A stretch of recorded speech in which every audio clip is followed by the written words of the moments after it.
Everybody stand up as we welcome Jesus into this place. Come on, church. Yes, today we are celebrating Palm Sunday, and it represents yung pag-enter ni Jesus into Jerusalem.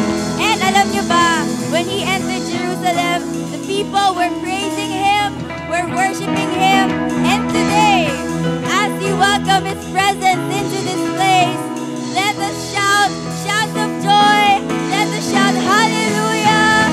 Let us shout Hosanna, because He deserves it. Amen. Come on, church. Hallelujah. Hallelujah. Hallelujah. Amen. Amen. Hallelujah. Hallelujah. Hallelujah. Amen. Amen. You passed the point of weary. Is your burden weighing heavy? Is it all too much to carry? Let me tell you about my Jesus. Do you feel that empty feeling? 'Cause shame's done all it's stealing. Are you desperate for some healing? Let me tell you about my Jesus. He makes the way where there ain't no way. Rises up from an empty grave. Ain't no sinner that He can't save. Let me tell you about my Jesus. His love is strong and His grace is free. And the good news is I know that He can do for you what He's done for me. Let me tell you about my Jesus. Let my Jesus change your life. Hallelujah. Hallelujah. Hallelujah. Amen. Amen. Who can wipe away the tears, the broken dreams and wasted years, and tell the past to disappear? Oh, let me tell you about my Jesus and all the wrong turns that you would going on to if you could. Who can work it all for your good? Let me tell you about my Jesus. He takes away where there ain't no way. Rises up from an empty grave. Ain't no sinner that He can save. Let me tell you about my Jesus. His love is strong and His grace is free. And the good news is I know that He can do for you what He's done for me. Let me tell you about my Jesus. Let my Jesus change your life. Hallelujah. Hallelujah. Hallelujah. Amen. Amen. Hallelujah. Hallelujah. Hallelujah. Amen. Amen. Amen. We take my cross to Calvary, pay the price for all my guilty. Who cares that much about me? Let me tell you about my Jesus. Oh, He makes the way where there ain't no way. Rises up from an empty grave. Ain't no sinner that He can save. Let me tell you about my Jesus. His love is strong and His grace is free. And the good news is I know that He can do for you what He's done for me. Let me tell you about my Jesus. Let my Jesus change your life. Hallelujah. Hallelujah. Hallelujah. Amen. Amen. Come on, we sing.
to fade are never enough,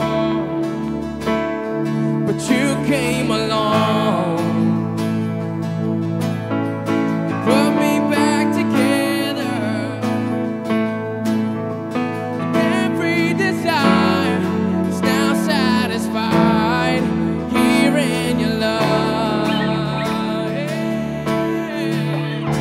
Oh, there's nothing better than you. There's nothing, oh, better than, oh, there's nothing, nothing is better than you. Oh, I'm not afraid, come on, to show you my weakness.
8, ask and it will be given to you.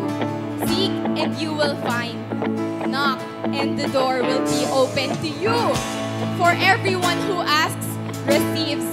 The one to the one who knocks the door, it will be open. Maybe you're going through some trials this week, you know. Marami tayong silent battles. Hindi yun alam ng mga family natin or even friends natin. Hindi nila yun alam. But the Lord knows each detail in your life. And kahit na hindi mo yun sabihin sa Lord, alam niya yun. But maybe the Lord just wants you to acknowledge na kailangan mo siya. Maybe the Lord wants you to tell Him na, Lord, kailangan kita ngayon eh. Lord, kulang ako pag wala ka eh. That's why I need you right now. And let's just have that desire to know Him deeper, to open up to Him again. Lord, gusto ko ulit maramdaman yung pagmamahal na meron ako nung una kitang nakilala. Yung curiosity ko nung una kitang nakilala. Let's just have that heart again, you know. And let's just throw our fears into the wind because He is the God of creation and He is our Father. And let's just be desperate for the touch of heaven right now. Let's continue to worship. Amen! God is so good talaga.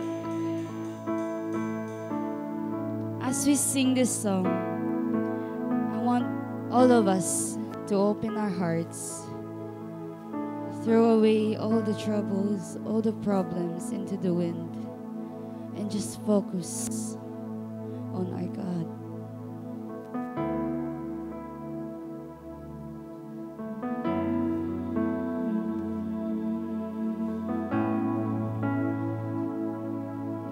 Holy Spirit.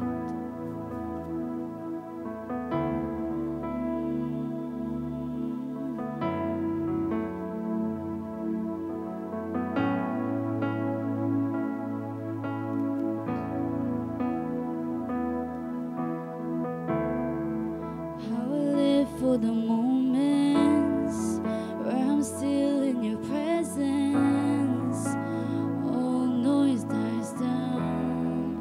Lord, speak to me now. You have all my attention. I will linger and listen. I can't miss a thing. Lord, I know my heart wants more of you. My heart wants something new, so I surrender all. All I want is to live within your love,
nasa beach ka, kita mo ba hanggang saan?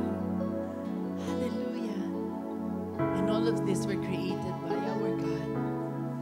Whew. That's the kind of God that we have. He is in charge. He knows all things. And the good thing is, He is always present. He is here in this place right now. He is in your heart. He is right there beside you. Ano man pinagdadaanan mo, kapatid, the Lord is always with you. Yung time na napakasaya mo, you know, the joy of giving birth, the joy of having a good family, the joy of having that first job, the joy of being able to earn your first 1,000 pesos, the joy of salvation, unang-una mo nakilala ang Panginoon. He was right there. Kapatid, hindi lang dun. Yung ilang beses mong namatayan, you lost your loved one. Yung time na hindi kayo nagkaintindihan ng magulang mo, kapatid mo, asawa mo. Yung time na tinanggal ka sa trabaho nang walang kaabog-abog, nagsara yung kumpanya. Yung time na hindi mo maintindihan, bakit ka umiiyak pagising mo sa umaga nang walang dahilan? Yung time na lugmok ka sa isang sitwasyon na hindi mo alam ang gagawin, ginawa mo ng lahat, pero parang walang nangyayari. God is right there with you. Hallelujah. That's the kind of God that we have. He is such a humble God. He is such a loving God. Hallelujah. Hallelujah. And today, as we remember Him, during the time in triumphal entry to Jerusalem, those people were worshiping God. Hosanna, Hosanna in the highest. Hallelujah. Sadly, days later, some of them were also the same people who said, crucify Him. Crucify Him. Lord, I'm praying, can we be the kind of people who will be faithfully in love with you? Hallelujah. Kahit ano man ang aming pagdaanan, Panginoon, help us to always choose you. Help us to put you above all things. And help us, oh God, to put you at the center of every relationship, center of every situation, center of our lives. The purpose why we are living, because you are so worthy. You are so worthy. Hallelujah. Hallelujah. Take away, Father, anything that is taking your place. Tanggalin mo, Lord, yung yabang namin, yung pride namin, unforgiveness namin, yung bandages, the sin na parati namin paulit-ulit na ginagawa, Father. Everything that hinders us from giving you our all. Yung talino na meron kami, sayang. Hindi nagagamit yung talino para lalo ka makilala. Lord, tanggalin mo, Panginoon, whatever it is. Yung yaman na meron kami, Lord. Probably, masyado kami dependent to somebody.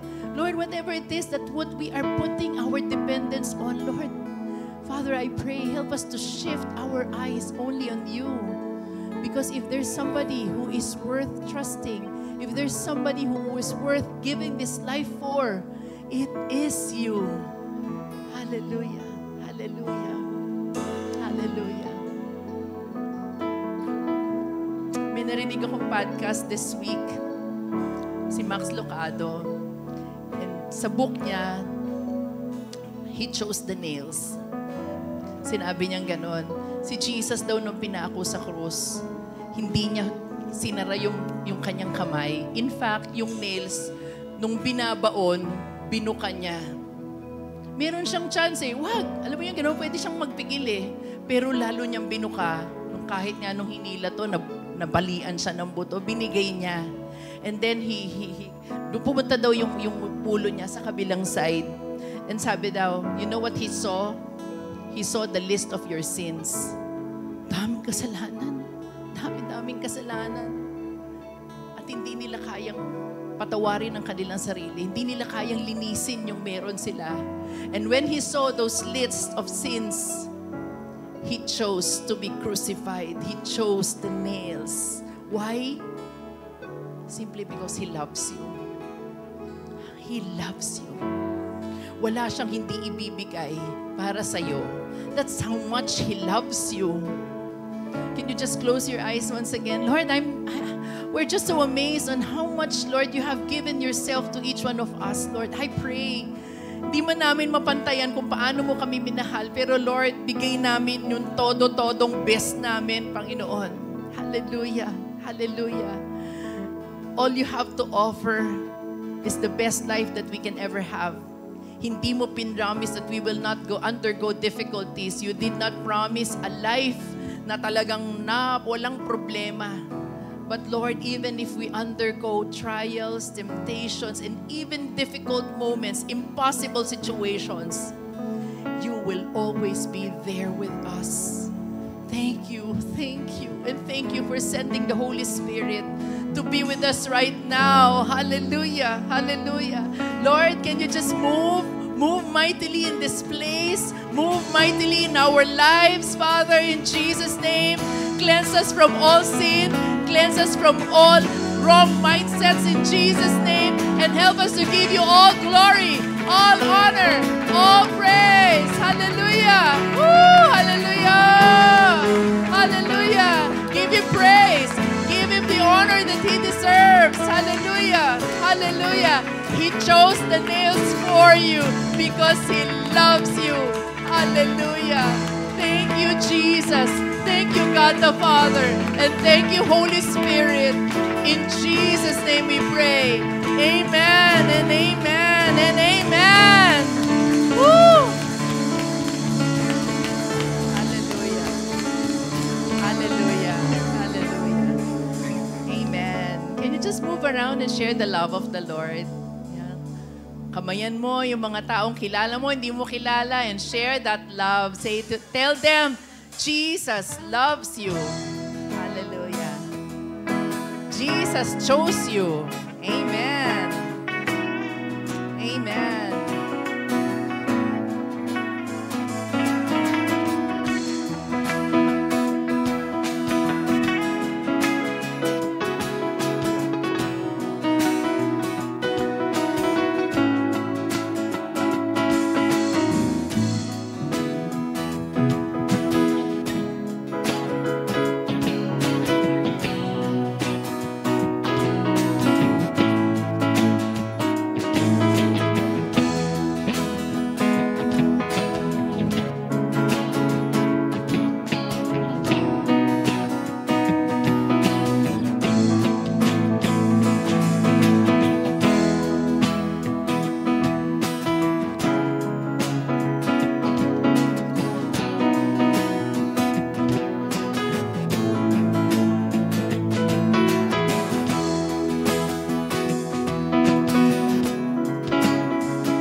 Jesus loves you? Yes, yes. Oh. Jesus loves us. Yan. Tama, ganda ng pangalawang yes mo.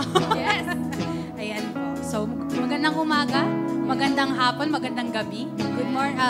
A pleasant morning, day to everyone. Here in church and of course online. Yes. And of course, sabi nga sa song kanina, no, let me tell you about my Jesus. Grabe, grabe yung worship kanina. We really felt the Spirit. And if you are watching online or even on-site, you may share our Facebook link to our friends, families, loved ones. Of course, we also want them to hear the good news for today's message. And syempre, the Lord wants to speak to each and every one of us. That's why we want to share it to others. Ayan. Okay, so the usual announcement namin ay meron tayong prayer gathering, Yes. DNL. Ayan, makaka-cancel na po siya this coming week. Yes. Pero, syempre hindi pwedeng wala lang ano Yes. mangyayari this week, no? So, starting tomorrow until Saturday, meron tayong morning devotion. That is Yes. online. Magla-live po sa Facebook, so abangan natin yung notifications Yes. and as well dun sa group po na atin na if open na ba yung Yes. ating live. We will be live po ng 6 a.m. So ayan, starting tomorrow na po yan. That's why, pagkagising, mag-alarm na po tayo ng 5 a.m. para pwede po tayo magkaroon ng fellowship together habang nakikinig sa word ng Lord. Ako, on the way ako sa work niyan. So, Ayun. on the way sa work, makikinig ako dun sa Yes. devotion na yan. Of course, ang maganda yun na to start your day, Yes, of makaka-receive course. ka ng message ng Lord. And of Yes. course, i-meditate mo yon throughout the day. Yes, amen. Of course. And then, other announcement natin, merong youth camp. Yes, of course! Youth camp! Sigaw naman dyan! Parang ang ina ng youth ngayon ah. Okay, ayan. As you can see, previously announced na po namin na ang youth camp, this will happen this week! Excited na ba kayo doon? Yes! Grabe, praise God. He is so faithful. And ayan, as you can see, ang registration fee po natin is 1,000 na lang from, sabi nga po ni Ate Joanna last week, from 4,000. Ngayon, 1,000 na lang. Grabe ang Lord gumalaw. And if hindi ka pa nakaka-register, pwede na po kayo mag-register right now. Meron po kaming QR code. Pwede po kayo mag-check sa Facebook page. And dun sa Next Generations for Christ, ayan, marami pong details doon. And for payments, pwede na po tayong magbayad. Kapag cash, pwede po kay Ate Carissa. And for online payments, meron pong mga GCash and other mode of payments. Ayan. Okay, so since meron tayong the morning devotion from Monday to Saturday, meron tayo of course din ng Sunday, hindi natin kakalimutan yun. On Sunday, merong Easter Sunrise Worship that is hosted by the Good News of Life Church. That will be on March 31. That's a Sunday, ulitin ko lang po. That will, and ang oras po niyan is 4:30 a.m. sa Brick Road Lifestyle Center, Al Fresco, Santa Lucia. Al Fresco, so this is a big place and sunrise, you know, get that Yes. vitamin D and of course get that sun, get it from the Lord. Yes. So, ito po ang ating of course poging pastor ay invited po siya mag-speak po dito sa Sunday worship na ito. Yes. And balitaan ko lang po kayo na hindi lang po ito ay dalawang church. This is 7 churches po. Yes. Magsasama-sama po tayo doon sa Al Fresco place na po yun. So, Yes. we are expecting, those din po na kung gusto niyo po pumunta, of course, you are welcome. And meron pong link ito online. So again, gising tayo ng maaga. Yun. For the Lord, amen. Amen. And then, of course, huwag niyo pong kakalimutan na meron pa rin po tayong 10 a.m. worship celebration Yes. here at YMCA. Yes. Yan. Okay, and another thing is, our church conference po is set on April 14. That's a Sunday. And again, after lunch po ito and yung mga agenda and other details will be announced. It will be led, of course, by the presiding elder, Pastor Robert Percasio, who will also be the preacher in our worship celebration. So, ayun po ang lahat. Let's not forget the Ayan. date po again. Yan. So now, let's prepare po for today's message.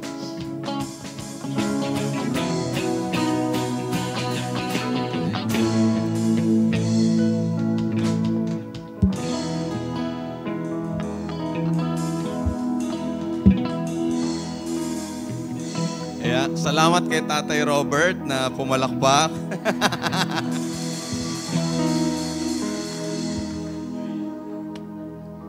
Alam ko naman napipilitan lang kayo. Ganyan naman kayo.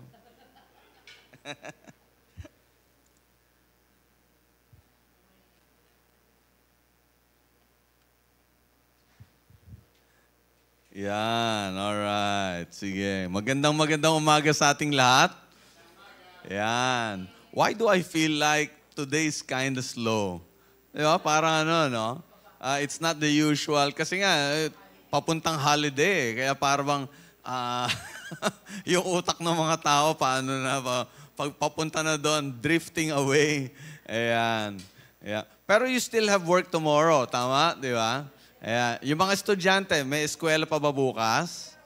Meron pa? Wala na kayo? Talaga? Wow.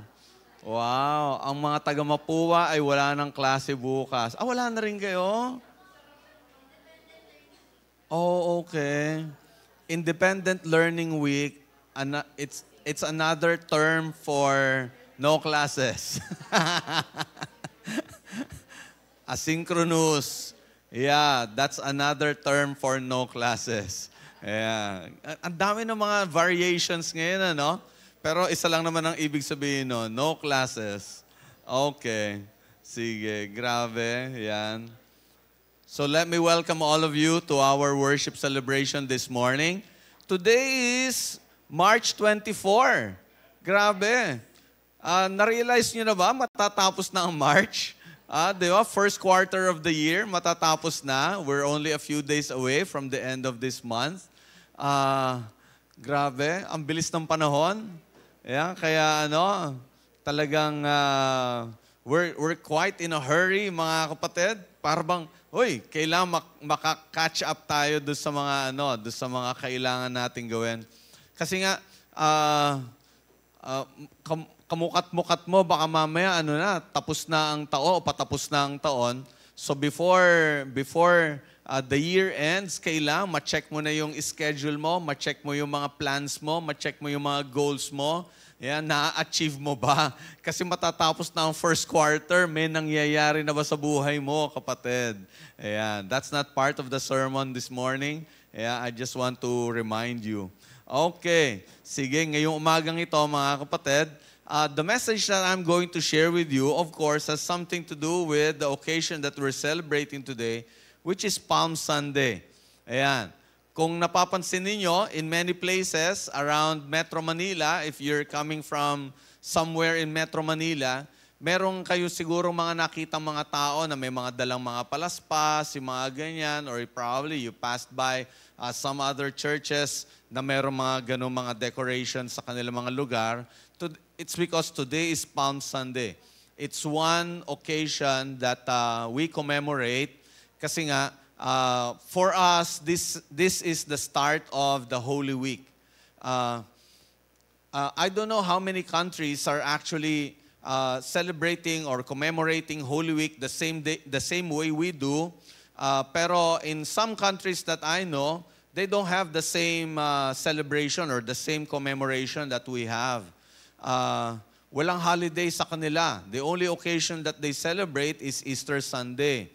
Kaya yung mga nagtatrabaho na ang mother company nila is America, United States, ganyan, walang holiday sa kanila na ganon. Ayan. Kaya Thursday, Friday, may pasok sila.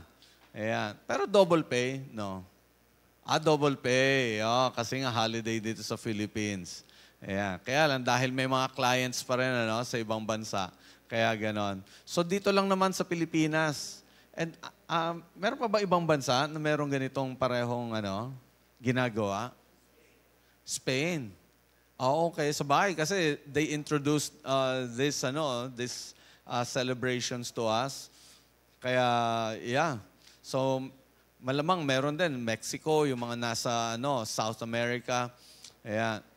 So, yun, hindi lahat. Kaya medyo kakaiba.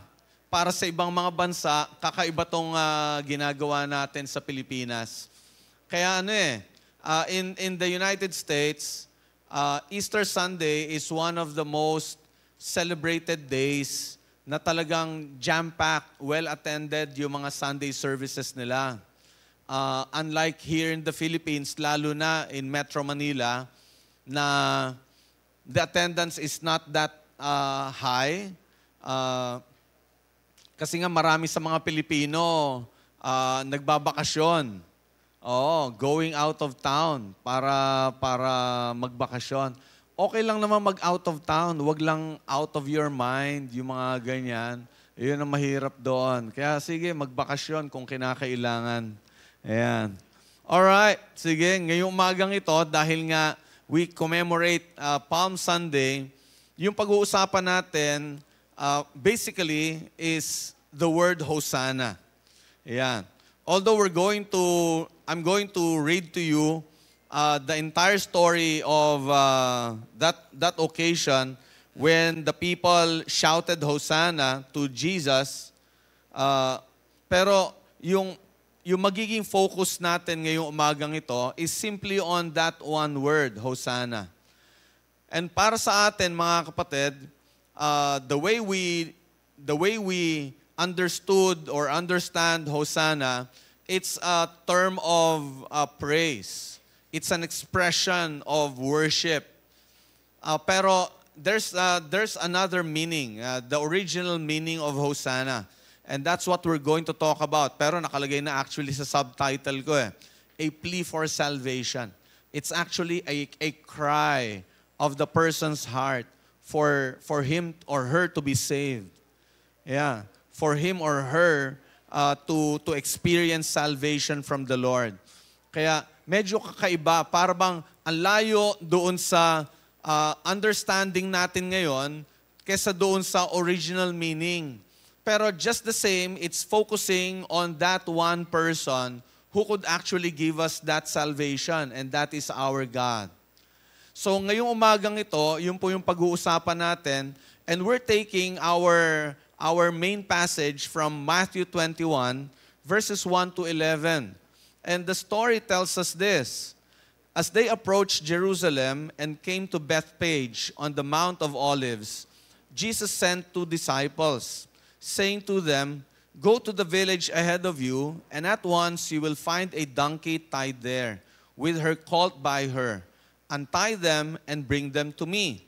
So in this passage, in the version of Matthew, merong dalawang donkey, yung nanay tsaka yung anak, and both of which were brought to Jesus. And then ang sabi sa verse 3, "If anyone says anything to you, say that the Lord needs them, and He will send them right away." Wow, para bang, wow, kailangan ng Lord yan kailangan ni Jesus yan. So, right away, sabi ni Jesus, papayagan kayo ng may-ari ng donkey. And in verse 4, ang sabi, "This took place to fulfill what was spoken through the prophet. Say to daughter Zion, see, your king comes to you, gentle and riding on a donkey, and on a colt, the foal of a donkey." The disciples went and did as Jesus had instructed them. They brought the donkey and the colt and placed their cloaks on them for Jesus to sit on. And then this is what happened. In verse 8, a very large crowd spread their cloaks on the road, while others cut branches from the trees and spread them on the road. And ito yung dito nang galing yung tradition ng paglalatag ng palaspas. Although in this particular passage, mga kapatid, walang binanggit what kind of branches did they cut. Ayan. But in the Gospel according to John, sa John lang natin makikita na merong binanggit na it's palm branches. Kasi yun naman yung medyo usual na puno sa kanila. If you go to any Middle Eastern country, mas madalas siguro makakakita kayo ng ganitong klase ng puno. And probably around Jerusalem, yun yung pinaka-usual na puno. Kaya the most practical thing to do is to cut branches from palm trees. Kaya yun yung nilatag nila. Tsaka yun yung pinaka-flat. Siguro yung ibang branches, not as flat as palm branches, kaya mahirap tapakan. But as far as palm branches are concerned, flat siya, kaya mas madaling tapakan. So yun yung nilatag nila doon sa road na dadaanan ni Jesus. And that's a sign of respect, a sign of honoring a person. Di ba? even nowadays, sa panahon natin ngayon, kapag merong mga dadaan ng mga royal members of the royal family, o kaya very important persons, yung usual na dadaanan nila, lalagyan ng red carpet. So nung panahon ni Jesus, iyan yung red carpet nila nung panahon na yon. And what's even siguro better in a way, nung panahon nila, it's not something that they put on the ground na hindi naman nila ginagamit. Yung mga tao noon, ang nilalatag nila, yung cloak nila mismo, yung damit nila. Yung pang-ibabaw na damit. Ibig sabihin, it's a personal equipment or clothing para sa kanila. Pero okay lang madumihan, okay lang matapakan, okay lang na maputikan, basta ang mahalaga, mailatag ito para sa Panginoong Jesus. So that's what they did. And then in verse 9, ito po yung sinabi, the crowds that went ahead of him and those that followed shouted, Hosanna to the Son of David. Ayan. So mamaya, dito tayo magfo-focus. But in continuing in verse 9, sabi, blessed is he who comes in the name of the Lord, Hosanna in the highest heaven. When Jesus entered Jerusalem, the whole city was stirred and asked, who is this? The crowds answered, this is Jesus, the prophet from Nazareth in Galilee. So going back to verse 9, ang sinabi dito, mga kapatid, Hosanna to the Son of David. And as mentioned earlier, mga kapatid, Hosanna is a cry, a plea for salvation. Yun ang original na intent nila. It's not to worship, it's not to praise Jesus at all. But there's a recognition that they could cry out to Jesus to save them. If you remember, at the start of the life of Jesus, many people did not believe that He is the Messiah.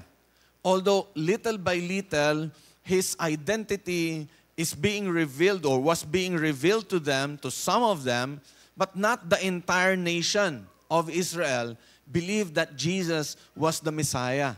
They could hardly understand it. Kasi para sa kanila, the Savior or the Messiah would be somebody of royal lineage. Mayaman, elegante ang itsura, sosyal, ganun yung idea nila. Kasi nga, ang sinabi sa prophecy, the Messiah would be coming from the family of David. So, dahil nga ang idea nila kay David, he was the king of Israel, the greatest king Israel ever had. So ang idea nila, yung magiging anak ni David o isa sa mga magiging apo ni David, yun yung maghahari sa kanila, yun yung magiging tagapagligtas. Kaya yung concept nila na mayaman ito, royalty ito, hari ito. Kaya yung itsura ni Jesus na napaka-ordinaryo, anak ng karpintero, probably magaspang ang kutis. Have you ever pictured Jesus that way? Kasi nga, he's the son of a carpenter, and during his public ministry, he would always travel from one town to another, and doon sa pagta-travel niya, wala namang shade, wala naman siguro mga payong noon, walang karwahe na nagdadala sa kanya. Most often, he would travel by foot, naglalakad lang. Kaya parang ang hirap ang hirap nung ginagawa niya, na parang ang dating, iba ang itsura nito. And then, he did not have his own home or his own house. Wala siyang sariling tahanan na masasabi niyang kanya lang talaga. He would be accommodated by people who would listen to him. Kaya nga, isa sa mga bahay na lagi niyang pinupuntahan noon was the house of Mary and Martha and Lazarus, mga naging kaibigan niya. So yung ganong kaisipan na, para bang ang layo ng itsura ni Jesus doon sa kaisipan, sa concept nila ng Messiah, ng Savior. So yung hindi nila maisip that it would be Jesus. But then, as time went by, unti-unti nare-reveal yung identity ni Jesus. Unti-unti naiintindihan ng mga tao yung mga ginagawa niya, nakikita nila yung mga miracles ni Jesus, nadidinig niya yung mga teachings ni Jesus, and then little by little, nag-gain na niya yung respect ng mga tao. Dumating yung pagkakataon, are you listening to me? Dumating yung pagkakataon na talagang, medyo na-open na yung isip nitong mga tao. Kaya nung dumating si Jesus sa Jerusalem, by this time, iba na. Iba na yung nasa isipan nila. Nag-iba na. Days after the arrival of Jesus in Jerusalem, meron silang sineselebrate o ise-celebrate na occasion. And that is the Passover. Para sa kanila, Passover is one of the most celebrated occasions, if not the most celebrated occasion. That ang tradition nila, people would be coming from different places, pupuntahan nila isang lugar lang, and that's Jerusalem. Are you listening? So yung lugar na iyon, ibig sabihin talagang sangkatutak ng mga tao. It's just like Holy Week. Kadalasan pupuntahan ng mga tao yung mga lugar na kung saan talagang maglalagay ang mga tao, vacation spots. In fact, isa yun sa mga medyo pinag-iisipan namin kasi nga our youth camp will be happening in Tagaytay. Hindi pa nga holiday kapag weekend lang, di ba? Pagpunta mo ng Tagaytay, grabe ng traffic. Lalo na siguro ngayon. Hopefully not on a Thursday morning anymore. Ipag-pray natin na mag-akyata na ng Tagaytay yung mga tao, Wednesday evening pa lang, nandun na sila. Para Thursday morning, maluwag na ang kalye. Kung magkakaroon na ng traffic build-up, doon na sa malapit na sa venue, konting na lang, lakbay na lang. Yeah. So imagine that scene na ganun yung eksena sa Jerusalem. Kasi Jewish people coming from different towns and cities and nations, marami sa kanila pupunta sa iisang lugar, Jerusalem. So talagang crowded yung area na iyon. And many of them must have heard already about Jesus. The stories about Jesus, the teachings of Jesus, the miracles made by Jesus. Na para sa kanila, it became an exciting time for them to finally see Jesus face to face. Hello? Di ba yung parang tipong dati ka-video call mo lang, you have been talking with that person for a long time, tapos finally, you will get the chance to see that person face to face, in person. Yung ganong excitement, yung curiosity. So when people heard that Jesus would be coming to Jerusalem, it became an exciting occasion for them. And another thing that I want you to understand, according to Matthew, Mark, and Luke, kasi lahat ng 4 Gospels merong account nito, but out of the 4, yung tatlo, Matthew, Mark, and Luke, silang tatlo, binabanggit nila, this was the first time that Jesus would be coming to Jerusalem. never in his lifetime did Jesus go near Jerusalem except for this one time. Ito lang. And later on, it became a tragic event para sa kanya. Ito lang. Kaya, knowing that Jerusalem was the most important city in the entire Israel, tapos it was an occasion na talagang sangkatutak yung mga taong pumupunta doon, it became really a momentous occasion. Wow! Papunta si Jesus.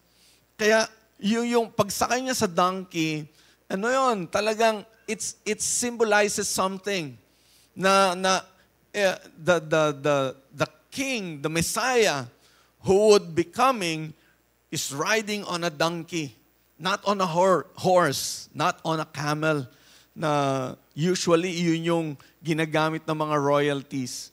But donkeys, no. Gumagamit lang ng mga donkeys nung panahon nila, mga ordinary people. Yeah. So yung sumakay ka sa donkey, pero just the same, dahil nga nalaman ng mga tao that it was Jesus who's coming, talagang inabangan nila, they lined up along the road where Jesus would be passing by, and they put their cloaks on the ground. And nung naubos na yung cloaks nila, nagputol sila ng mga branches, nilatag nila doon sa ibaba para dadaanan ni Jesus. So, the atmosphere would have been celebrative. Or so we thought. At least to my mind, I thought it was a time of celebration. But when you know the meaning of the word Hosanna, you would understand that it's not a time of celebration. It's a time of crying out. Kasi the word Hosanna was taken from two Hebrew words na ang ibig sabihin, when translated in English, it means God saves or Yahweh saves. O kaya, pwedeng sabihin, please save us. Yun yung ibig sabihin nun. Kaya, yung salitang Hosanna, it's actually a plea. And during that time, maintindihan natin, aside from having an occasion like the Passover, nandoon yung mga taos na-realize nila, darating si Jesus, they thought of something else other than celebrating. They thought of their condition. Kasi, nung time ni Jesus, if you do not know it yet, yung Israel was a captive nation. They were not a free nation during that time. They were under the Roman Empire. They don't make decisions by themselves. They don't make rules or laws by themselves. They were under the rule of another nation, a foreign nation, a conquering nation. Kaya nga naglagay ng mga leaders sa Israel na ang nag-appoint yung Roman Empire. Nung time na pinanganak si Jesus, yung hari nung panahon nila noon came from the Roman Empire. Nung time na nilitis ang ating Panginoon, ang mga namumuno noon, mga Roman citizens, appointed by the Roman Empire. Kaya parang they had no liberty. Walang freedom nung panahon nila noon. They were considered as slaves, so to speak. Kung gusto mong magkaroon ng kayamanan o you want to be rich, you have to pay. Kasi nga, lahat ng mga kikitain mo, bubuwisan. At yung pagbubuwis na iyon, napupunta sa Roman Empire. Hindi kayo directly mismo ang makikinabang nun. Yung emperor ang bahala na mag-decide how the money will be distributed. Pero basically, hindi yung mga ordinaryong tao ang makikinabang. The Roman Empire ang makikinabang noon. Kaya talagang hindi malaya. Hindi maganda ang sitwasyon nila noon. Kaya for them, when the people of Jerusalem or the people in Jerusalem heard about the coming of Jesus, nandoon yung pagsalubong nila, and they sought the presence of Jesus for them to be saved. Kasi yun yung kailangan nila. There was a recognition. Kaya nga, ang sigaw nila, Hosanna to the Son of David. Finally, they were able to recognize who Jesus was. He was the Son of David. And balikan ko yung sinabi ko kanina, they were hoping for somebody to come who is from the family of David, lineage of David. So finally, eto na ngayon, nire-recognize na nila si Jesus as the son, a son of David. Kaya para bang many people turn to Jesus, iba na ang tingin nila kay Jesus finally. He's not just an ordinary person. He's not a person under question anymore. He is now being recognized as the Son of David. The rightful Savior for them. At nung na-recognize nila iyon, there now comes that cry, Hosanna! Sa Tagalog, iligtas mo kami. Tulungan mo kami. And in sharing this, mga kapatid, I would like to give 3 points. Kasi when you hear those words, iligtas mo kami, tapos ang pinagsasabihan nila is somebody of the stature of Jesus, definitely, ang tawag natin doon is prayer. Nananalangin. Kaya nga, here are 3 things that I want us to understand about this Hosanna. Una-una, you have to pray when there's a need, when you have a need. You know, the first instance that you realize that you have a need, you have to pray. Don't even think yet. Hello? Are you getting me? Kasi maraming mga tao, nag-iisip muna. Ano kaya ang gagawin ko? But that should not be our first recourse. Our first recourse is to pray. Yun ang una nating gagawin. Kaya yung mga tao, nung time na yon sa Jerusalem, when they first heard that Jesus is coming, ayun na, nagpilahan na sila. Hinanda na nila yung dadaanan ni Jesus. So, the first thing that you need to do when you have a need is to go right away into prayer. Kasi, madalas, mga kapatid, kapag inuna natin, mag-isip ka agad tayo, ano kayang gagawin ko?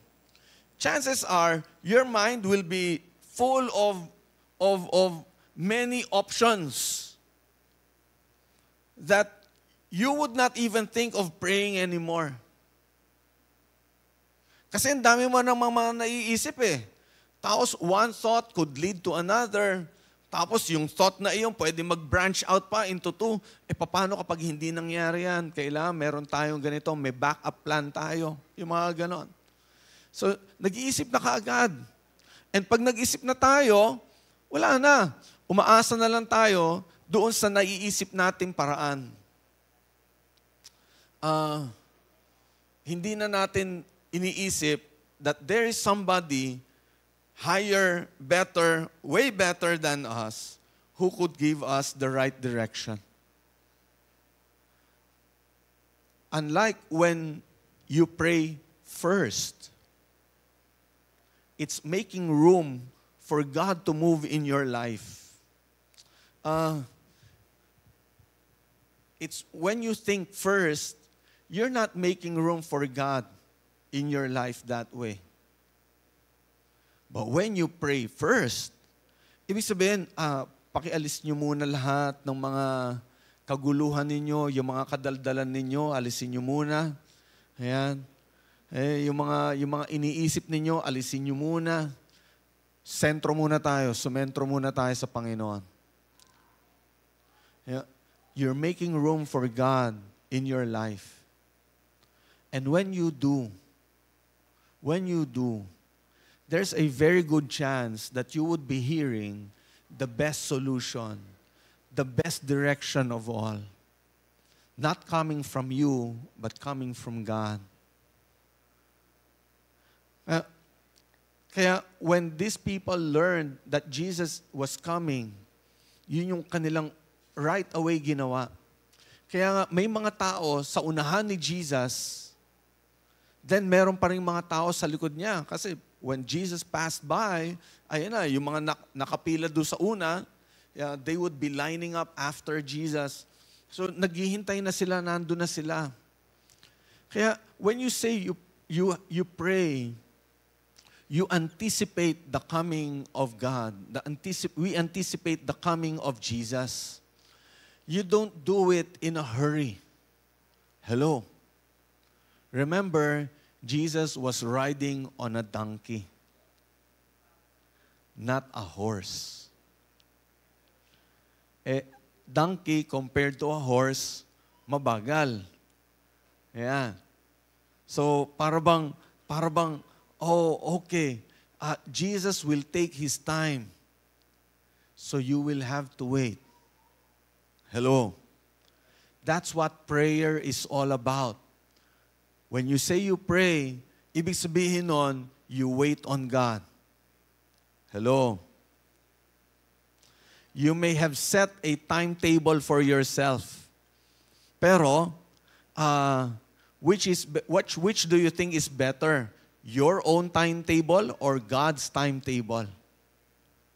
If you believe God's timing is always perfect, He always comes at the right time, ayan, then learn to wait. Hello. Yung mga dalagat binata dito, learn to wait. Masyado nagmamadali. Sabi sa Ecclesiastes, there's a time for everything. A right time, I should say, for everything. So, ibig sabihin nun, you'll have to wait. Isaiah 40, yun din na sinasabi.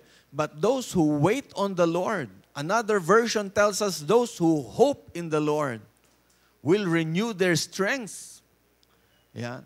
Kaya so important for us to really wait. And the process of waiting includes praying. Kaya manalangin tayo, keep on praying until you receive a wise word, a wise instruction from the Lord. Don't go ahead of God. Don't go ahead of Jesus. Instead, wait for Him to lead the way and then you will follow. Gets niyo ako? That's the essence of prayer. Yeah. Praying does not mean you will have an easy life. Hello. But what prayer means is this, that as you go through life, God will be with you. You may not experience comfort and easy life, pero God will be there to go through life with you. He will give you the strength that you will need para yung pagdadaanan mo, kakayanin mo. Hello? That's why we have to pray. Kailangan hintayin natin ang ating Panginoon, asahan natin yung kapangyarihan niya na magbibigay sa atin ng kalakasan, ng direction sa ating mga buhay. And speaking of that, the second instruction that I want to share with you is this. Remember this, God's power is available when you pray. And probably, I also want to put emphasis on the word when. Aside from the word power. When you pray. Kasi it's not if you pray. It's when you pray. Kasi when you say if, ibig sabihin lang yun, kung kailan mo lang maisipan, na tsambahan mo lang, yung ganyan. But when you say when, ibig sabihin nito mga kapatid, this is something that you do often. It's something that you do on a regular basis. It's a normal, natural thing for you to do. And you can get to experience the power of God whenever you pray. Kasi nandun ka na eh. You get so accustomed to praying to God. You get so accustomed to speaking with Him, conversing with Him, that you can already identify what it means to be in the presence of God and how His power works in your life, will work in your life. Yung tipong maintindihan mo na yung panalangin mo ay dinidinig ng Panginoon kasi nakakakonect ka agad sa Kanya. Kapag sinabi natin kasi if you pray, parang occasional lang eh. Masyado magkalayo yung time na nagpe-pray ka. Magpe-pray ka lang kapag may board exam ka, kapag meron kang important decision na gagawin, doon mo lang naaalala ang Panginoon.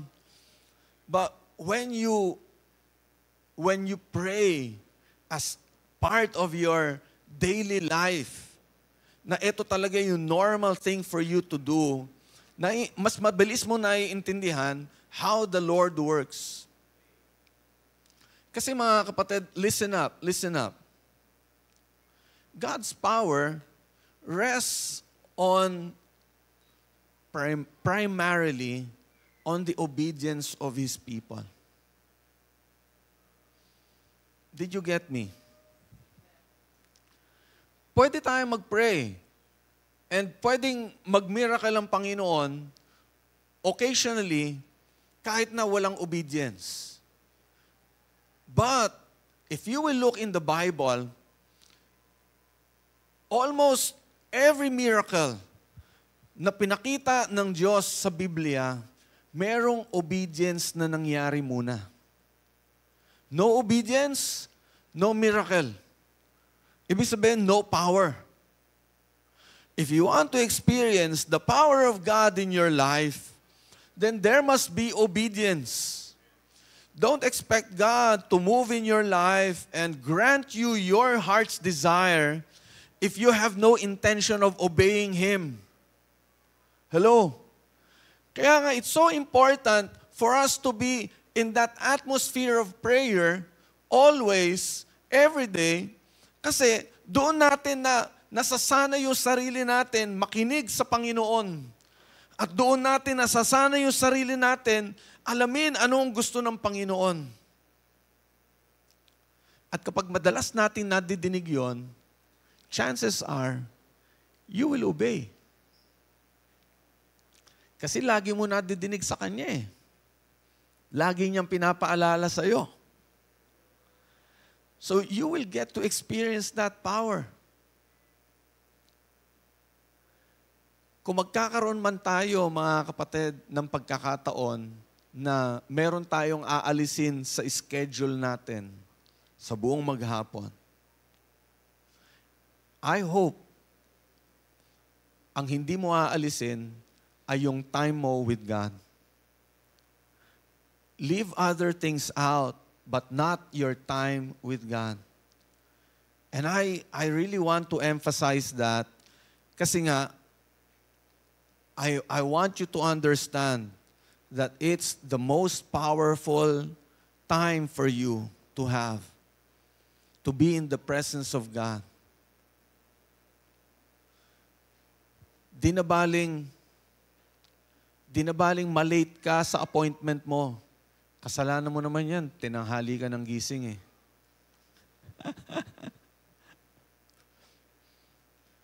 Pero wag na wag nating aalisin yung time natin with God.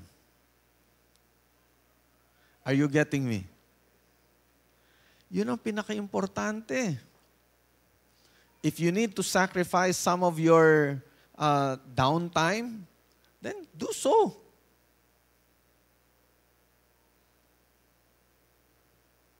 Akala nung iba, yung me time, yung pag sinabing me time, ang gagawin mo, maglalaro ka, ganyan, kung saan ka pupunta, mamamasyal ka. Me time. Yeah. Thinking na iyon yung makakapag-refresh sa kanila. Well, yeah, physically, yes. Somehow, mentally, yes, nakaka-refresh yung mga yun. But there's something else that I want you to know. Me time should be me and God time. Hello? Gets niyo ako? Yeah. If you want to have a me time, go somewhere, go to a place where you can be with God by yourself. Yeah. For me, that's me time. Kasi, when you have that time with God, you know, you're not just living out problems from your mind, or you're making room for some air for yourself. You're tapping into the power of God. You're tapping into the presence of God, which is way, way, way powerful than anything. Way, way, way more relaxing than anything. Way, way, way more refreshing than anything. Kaya nga, there are stories in the Bible na talagang when people experience the presence of God, they would not want to leave that place anymore. They would not want that time to end anymore. Kasi para sa kanila, it's so refreshing here. I'm so blessed to be here. Take the case of Joshua. Joshua was an assistant to Moses for a long time. Diba, later on, Joshua took the place of Moses, leading Israel into the promised land. Kaya lang, nung time na yon, when Joshua was still an assistant to Moses, God gave an instruction to Moses to build a tent of meeting. A small tent. Tas ang sabi ng Lord kay Moses, whenever I want to tell you something, I will tell you to go into the tent of meeting. And there, mag-uusap tayong dalawa. Pero it's not actually just the two of them. Joshua, being the assistant, would tag along. Diba? Para bang damay siya doon eh. Damay siya doon. So he would enter the tent of meeting. And then, the story tells us this, in Exodus, that after the meeting between God and Moses, si Moses lalabas na ng tent of meeting. But Joshua would stay behind. Doon siya natutulog, doon siya nagpapahinga. He would stay behind. Kasi para sa kanya, it's so refreshing here. It's so relaxing here. Kaya nga, years later, when Moses was about to die, Joshua was the one appointed to be the next leader of Israel.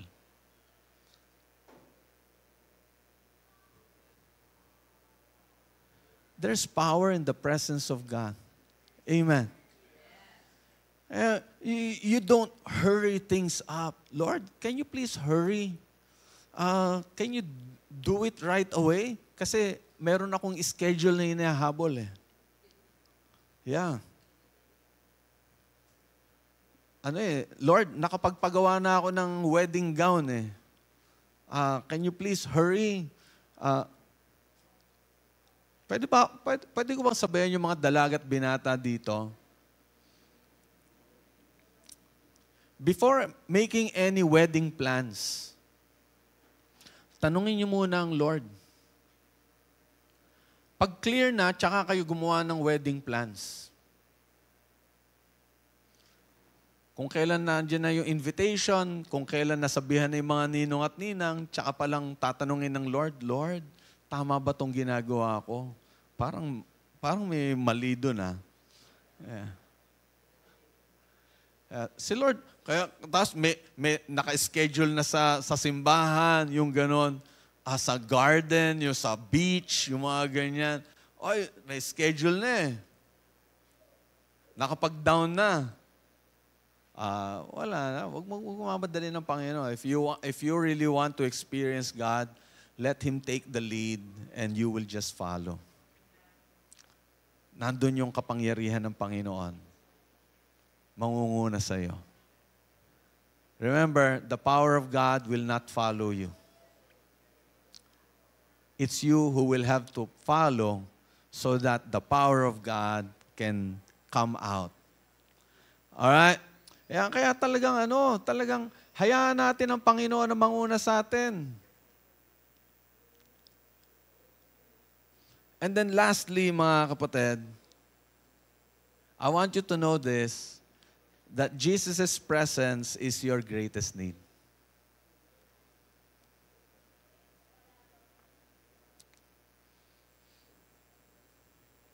I'm saying this, mga kapatid, kasi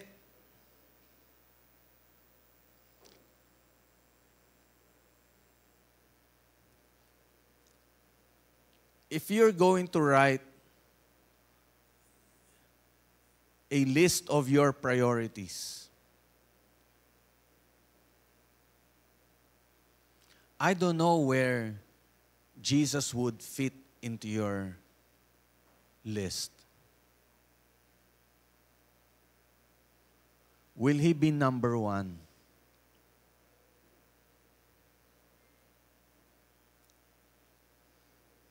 I don't know. Or probably, pagdating sa list, ang ilalagay na number one si Jesus. But I wonder if that really is true. Na kapag meron na yung usual na nangyayari araw-araw, yung mga ginagawa natin araw-araw sa buhay, talaga bang nakikita sa atin na numero uno ang Panginoong Jesus sa buhay natin?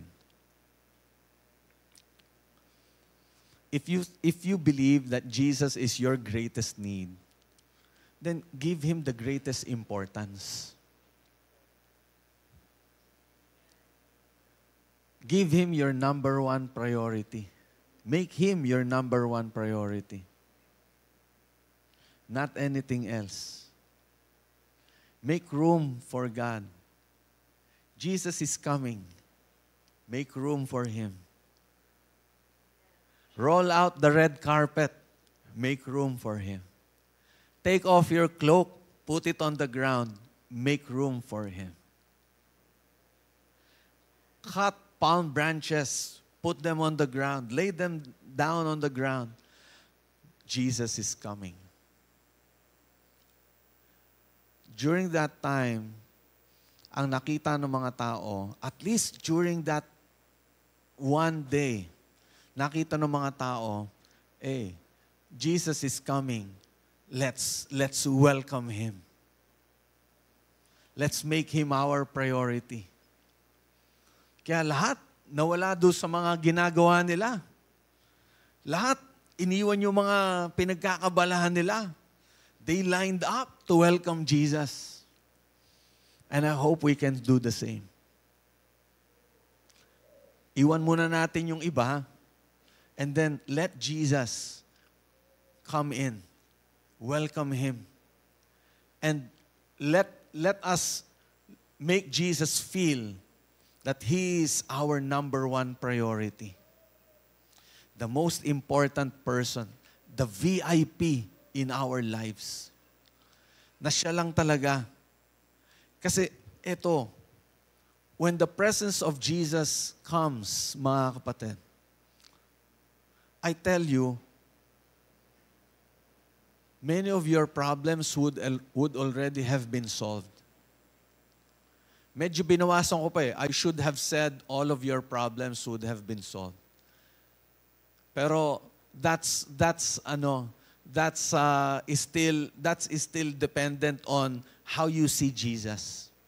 But when you truly give priority to Jesus, talagang ibibigay niya, makikita mo, wow, ang daming mga problema sa buhay mo, aayusin niya, tutulungan ka niya. I mean, it may not be according to your liking. You may have that concept, ito yung gusto kong mangyari, but Jesus would do something else.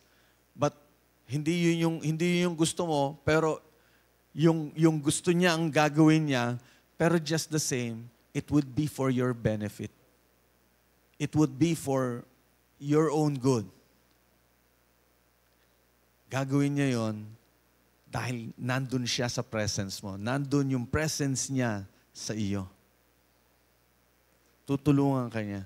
Kaya nga, I would like to encourage you today, mga kapatid, as we commemorate Palm Sunday, let's welcome Jesus. Let's cry out to Jesus, Hosanna, save us. Tulungan mo kami, iligtas mo kami. Ang dami ko pong problema, Lord, tulungan mo po ako. Meron po akong pinagdadaanan, Lord, tulungan mo po ako. Lord, meron po akong mga kabigatan sa puso, tulungan mo po ako. Lord, meron po akong mga sakit, meron po akong karamdaman, tulungan mo po ako. Lord, meron po akong inaalala, yung pamilya ko, tulungan mo po ako. Lord, yung asawa ko, tulungan mo po ako. Anything that you have in your heart, pwede kang tulungan ng Panginoon.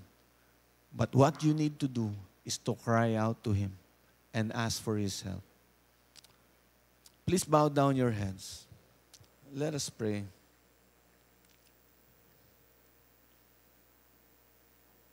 Lord, it's not about what we can do, but it's about what you can do.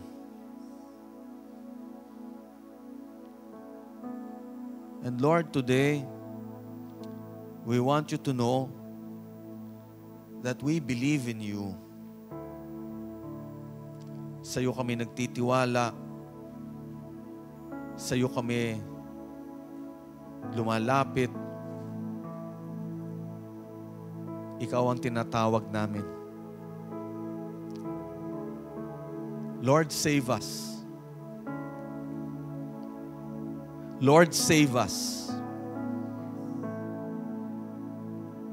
Kailangan ka namin sa buhay namin, Panginoon. Help us, O Lord God, to always treat you the way we should treat you.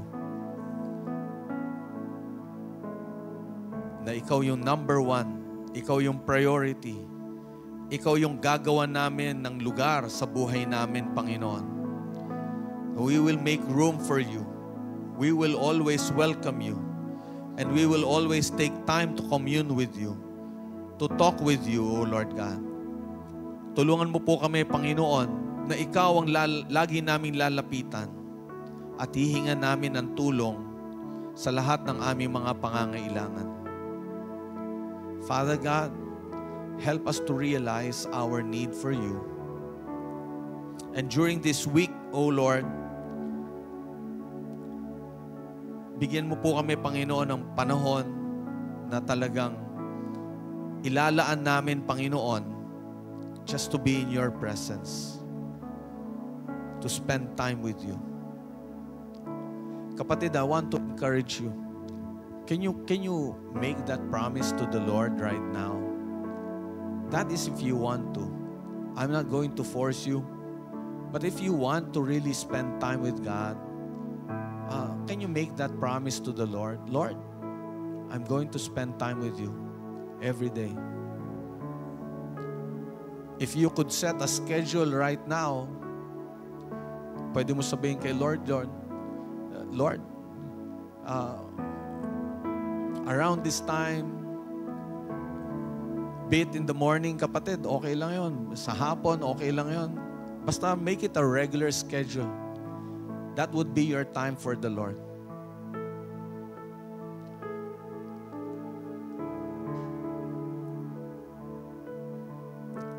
Lord God, dalangin ko po, Panginoon, tulungan mo bawat sa amin, Panginoon. If there is anybody here in this room who just made a promise, who just made a covenant with you, that they will spend time with you every day, Panginoon, whatever time that is, O God, that they have set before you. Lord, tulungan mo po na yung kapatid ko na iyon, talagang makip niya yung promise niya na iyon, Panginoon. Ma-fulfill niya yung pinangako niya, Panginoon, na ito yung time I will be spending with you, Lord. Because I want to welcome you, O God. I want you to be in my life. I want you to operate in my life, Lord God. I want to see your power at work in me. And I want to experience your loving presence, Lord God, moving in my life. Bless everyone, Lord God. In Jesus' name this we pray. Amen. Amen.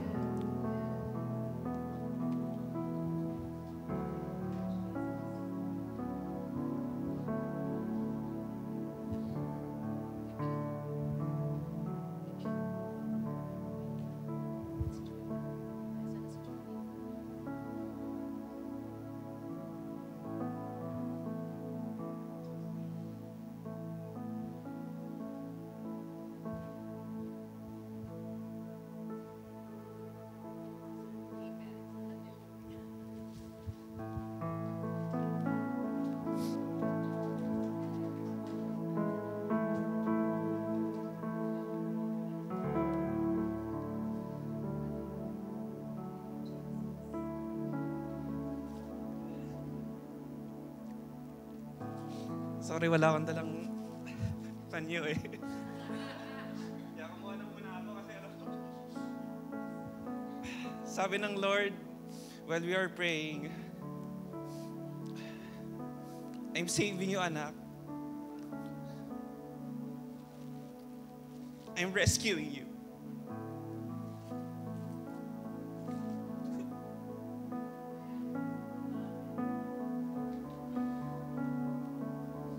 I don't know about every one of us right now. Parang sabi niya, whatever that heavy burden, heavy load,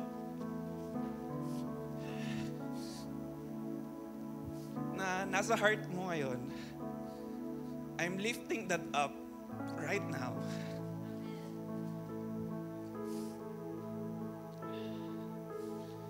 And nasabi niya lang dun sa word na nireveal niya sa akin to share to us this morning is to acknowledge Him. Yun. Pwede ba nating basahin sa Deuteronomy 26, 1-4? Lord your God is giving you as a special possession, and you have conquered it and settled there. Put some of the first produce from each crop you harvest into a basket and bring it to the designated place of worship, the place the Lord your God chooses for His name to be honored. Go to the priest in charge at that time and say to him, with this gift, I acknowledge the Lord your God, that I have entered the land He swore to our ancestors He would give us. The priest will then take the basket from your hand and set it before the altar of the Lord your God.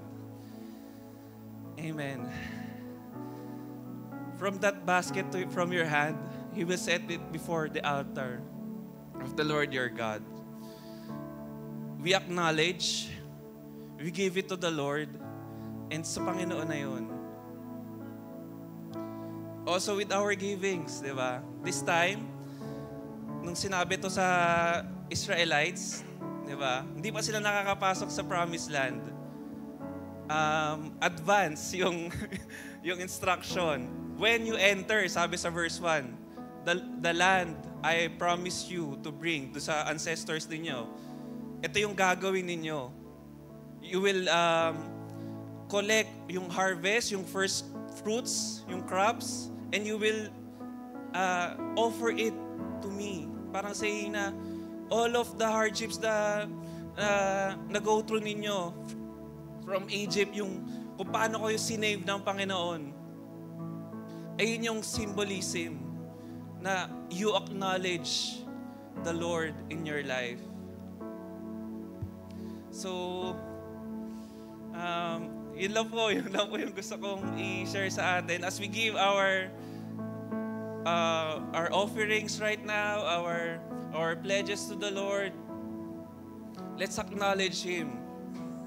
Na ikaw yung Panginoon ko, ikaw yung nag-save sa akin eh, di ba? That's why naman that we are here because of Him. Hallelujah. Siguro to share lang din shortly yung sa ating youth. Youth camp na nga this Thursday. Excited na ba tayong lahat? Kahit yung mga hindi youth, honestly, ako personally, I witnessed ba, sabihin ko, na paano yung mga young people natin talagang they acknowledge yung Lord sa buhay nila, talagang how they responded, they step up, diba? And ako bilang sabihin nating hindi na ako kabataan. Sabi ng kuya nila na I've been blessed to witness them talagang mag-step up, mag-say yes to the Lord, and whatever the Lord is doing sa youth natin today, I believe it's because we acknowledge who the Lord is. And itong youth camp nga, we don't say na we are very much prepared. Yung talaga, yung ang daming kailangan, we are, wala na tayong problema in terms of finances. Kasi nga, we hear about yung mga pledges, sobrang dami, sobrang blessing. Pero, ayun ang Lord, may gagawin siya. Siya yung maglilid sa atin, as said nga by Pastor kanina. So, ako, I just want to say nga that in everything that we'll be doing, let's just acknowledge who the Lord is in our lives. And when we do so, yung calling niya, yung promise niya sa atin, it will just mag-unfold lang right before our eyes. Diba? So, yes, hindi siya madali. Diba? Hindi siya, mahirap siya na we go to that process. Ano ko to pera ko to pinagharapan ko to ibibigay ko pa, di ba? Pandagdag ko na to ng panggastos pero ibibigay ko pa sa Panginoon. Yes, because it's a symbol of we are acknowledging kung sino tayo sa Panginoon, di ba? We are His child and we are His. So before we give, let us pray.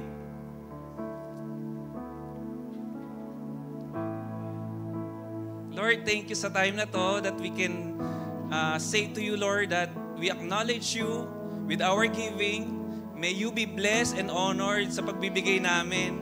Na Panginoon, na ikaw ang mapapurihan namin, ikaw ang ma-bless namin, Panginoon. We bless you because you first blessed us, Lord God, with everything that we have, Lord God. In Jesus' name we pray. Amen and amen. So it's offering time po. We can dali po dito ating offerings, and pwede rin po online through GCash, Maya, or online banking po. God bless you po.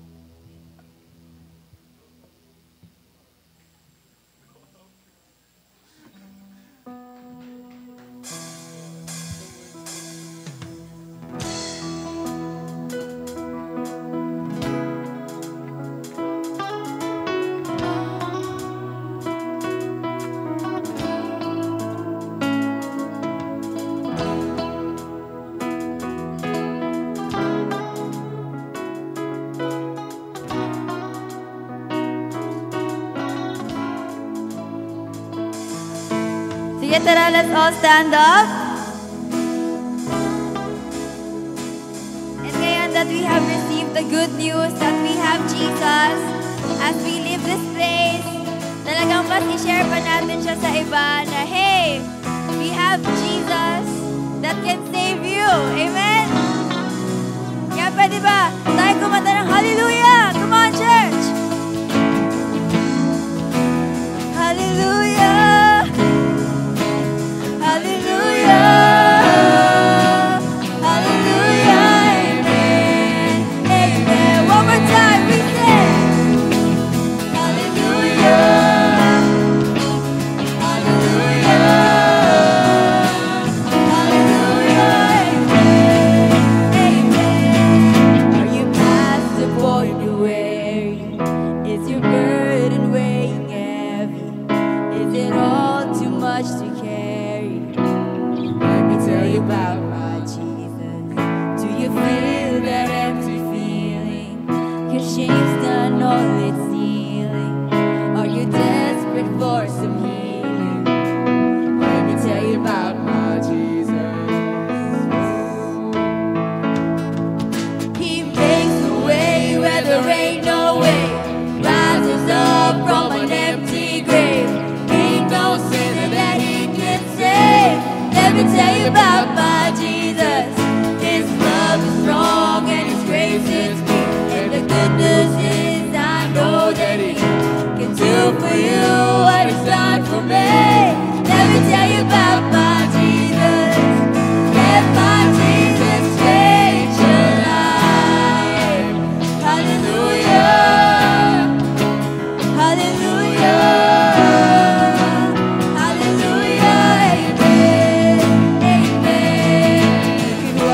Away the tears, broken dreams and wasted years, and tell the past to disappear. Oh, let me tell you about my Jesus and all the wrong things that you would go and undo if you could. You can work it out for your good. Let me tell you about my Jesus. He makes a way where there ain't no way. Rises up from an empty grave. Ain't no sinner that He can save. Let me tell you about my Jesus. His love is strong and His grace is free. And the good news is I know that He can do for you what He's done for me. Let me tell you about my Jesus. And let my Jesus change your life. Hallelujah.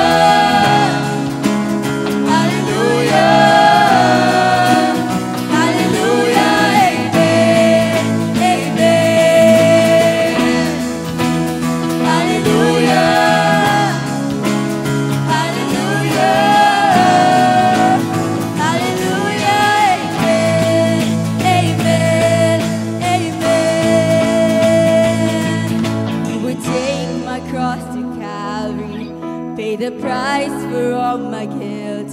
Who cares so much about me? Let me tell you about my Jesus. Oh, everybody, who makes a way where there ain't no way, rises up from an empty grave.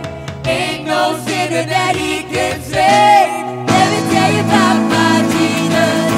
His love is strong and His grace is true. And the good news is I know that He can do for you what He's done for me. Let me tell you about my Jesus.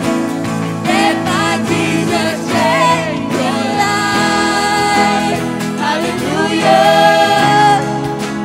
Hallelujah.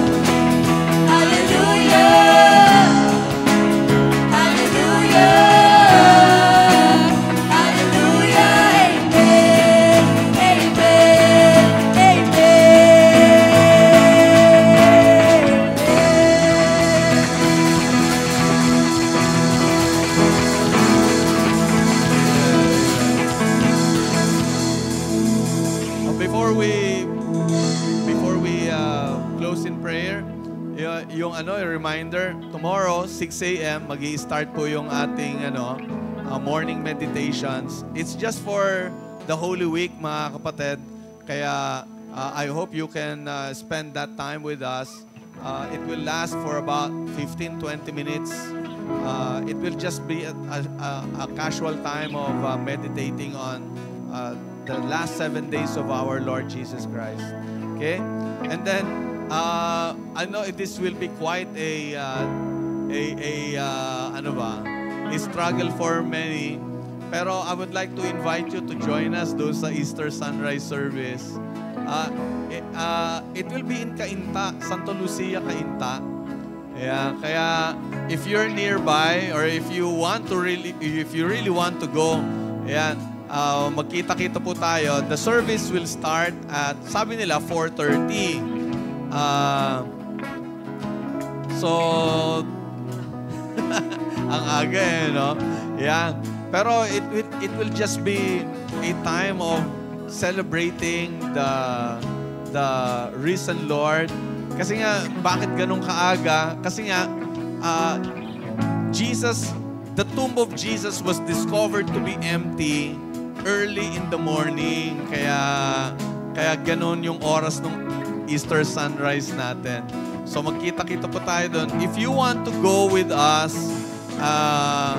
makipag-ugnayan kayo sa amin. So somehow we can arrange how we can go together. All right? Sige. Let's pray. Heavenly Father, we thank you so much, Lord, for the worship time that we had. We thank you for your word. We thank you for the fellowship. But most importantly, we thank you for your presence, Lord. Father, as we open ourselves, Lord, to your presence, we ask you, Lord God, to go with us as we end our time together, as we leave this place, Lord. We pray, O Lord, that your presence will go with us, and we ask you, O Lord God, to lead us, Lord. We don't want to go ahead of you. We want to stay behind and follow you, O Lord God. Father, continue to protect us, give us good health, Lord God, all throughout this week. And Father, I know that many will be somehow going to the provinces. We pray, O Lord, for your protection to be with them, O Lord, all throughout their stay there until they are able to come back. Maraming salamat po, Panginoon, sa presence ninyo, sa ginagawa ninyo sa buhay namin. Ito po ang aming dalangin sa pangalan ni Jesus. Amen and amen.